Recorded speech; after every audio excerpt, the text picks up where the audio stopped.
Hello dear students, मैं Harshala Chauhan.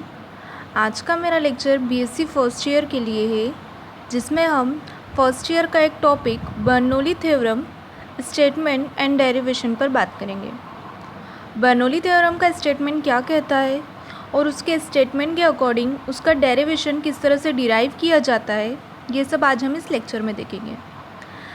Statement देखने से पहले हम यहाँ पर कुछ पॉइंट्स पर बात करेंगे। सबसे फर्स्ट पॉइंट है non viscous, second incompressible, third streamline flow and frictional free flow. सबसे फर्स्ट पॉइंट है हमारा नॉन विस्कस।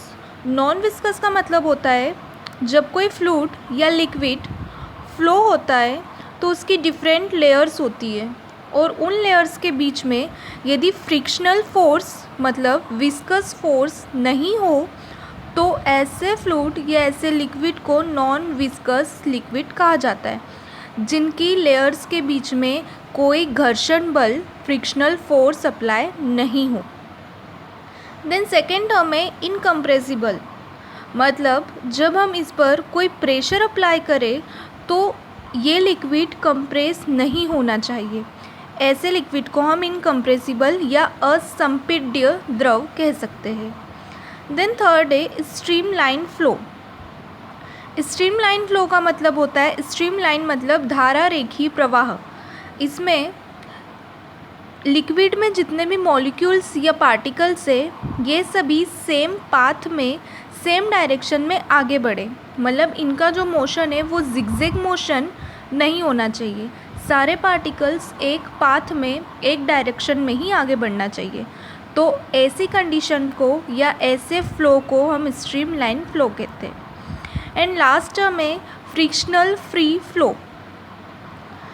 जो लिक्विड इन तीनों टर्म्स को फॉलो करके जब किसी ट्यूब में फ़्लो होता है, मतलब कोई हम ऐसा लिक्विड ले जिसमें तीनों प्रॉपर्टी हो, वो लिक्विड नॉन विस्कस भी हो मतलब अश्यान हो, वो इनकम्प्रेसिबल भी हो, असंपीड्य भी हो और स्ट्रीमलाइन फ्लो भी करता हो मतलब धारा रेखी भी हो। तो जब कोई लिक्विड इन तीनों कंडीशन में होता है तो उस लिक्विड को यदि हम किसी पाइप या ट्यूब में से यदि गुजारते हैं तो उस ट्यूब और उस लिक्विड के बीच में कोई फ्रिक्शनल फोर्स अप्लाई नहीं होना चाहिए, मतलब ट्यूब और लिक्विड के बीच में कोई घर्षण नहीं होना चाहिए। तो ये तीनों टर्म्स का मतलब ये होता है। अब हम बात करते हैं इसके स्टेटमेंट की, क्योंकि स्टेटमेंट में ये चारों वर्ड्स हम यूज़ करेंगे, इसलिए स्टेटमेंट देखने से पहले हमको इन चारों का मतलब पता होना चाहिए था। अब हम बात करते हैं according to Bernoulli theorem. Bernoulli theorem का स्टेटमेंट क्या कहता है? When a non viscous incompressible fluid flows from one point to the other in streamline condition without any frictional or resistive force, then the total energy of fluid remains constant at each point of its flow. इसका मतलब Bernoulli के according हम एक ऐसे fluid या liquid को consider करते हैं जो नॉन विस्कस, इनकम्प्रेसिबल और स्ट्रीमलाइन कंडीशन में हो।